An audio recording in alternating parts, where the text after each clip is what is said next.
দল যাকে সমর্থন দেবে, চেয়ারম্যান হোক মেম্বার হোক, তাকে আমরা সবাই মিলে তাকে জয়যুক্ত করব। এবং দলে দীর্ঘদিন 17 বছর হয়ে গেল দলের কোনো চেয়ারম্যান নাই, কোনো মেম্বার নাই। আমাদের মানুষ সবসময় অসহায় হয়ে আছে এবং আমরা চাই যে দলে থেকে একটি চেয়ারম্যান হোক, একটি মেম্বার হোক, এটাই আমরা কামনা করি এবং দলের কাছে এইগুলি আমি এই প্রার্থনা করছি এবং ক্ষমা চাইছি। সংক্ষিপ্ত বক্তব্য দেবেন মিজানুর রহমান। আজ 5 নং ওয়ার্ড শহরতলা যুবদল কর্তৃক আয়োজিত এবং চৌথ সভায় সকলকে জানাই আমার অভিনন্দন ও শুভেচ্ছা। আসসালামু আলাইকুম। আপনারা সবাই অবগত আছেন, আসন্ন স্থানীয় সরকার নির্বাচন আগত, সেহেতু আমরা দলকে প্রার্থী নির্বাচিত করবেন সিদ্ধান্ত নেবেন সেই সিদ্ধান্তকে আমরা স্বাগত জানিয়ে আমরা যেভাবে ধানের শীষকে ফার্স্ট করেছি, আমরা সেই মেম্বার প্রার্থীকে ফার্স্ট করাবো। এ পর্যায়ে আপনি একটি কথা বলবেন আনিসুর রহমান সভাপতি।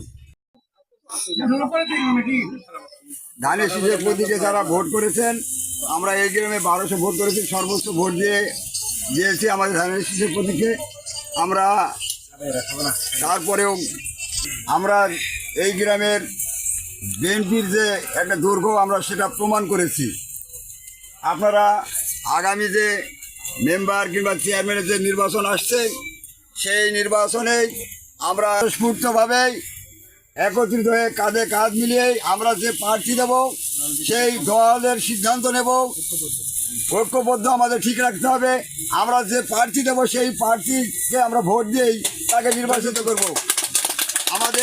আমরা প্রত্যেকটা মানুষকে আমরা বলেছি, আপনারা যদি কেউ নির্বাচনে আসতে চান তাহলে মাঠে নেমে যান, আমার সমর্থনও সেখানে থাকবে। এ পর্যায়ে আমার যুব দলের এ পর্যায়ে স্বাগতিক বক্তব্য দেবেন সম্মানিত সভাপতি ফরমান আলী ভাই। দীর্ঘদিন আমরা প্রায় এদিকে মাস 3 হয়ে গেল, আমাদের যে নির্বাচন আসছিল, আমাদের দলের মধ্যে দ্বিধাদ্বন্দ্ব ছিল, একটা মিল্টন গ্রুপ, একটা আমজাদ গ্রুপ। কিন্তু আমরা শেষ পর্যায়ে সবাই আমরা ধানের শীষের পক্ষে কাজ করেছি।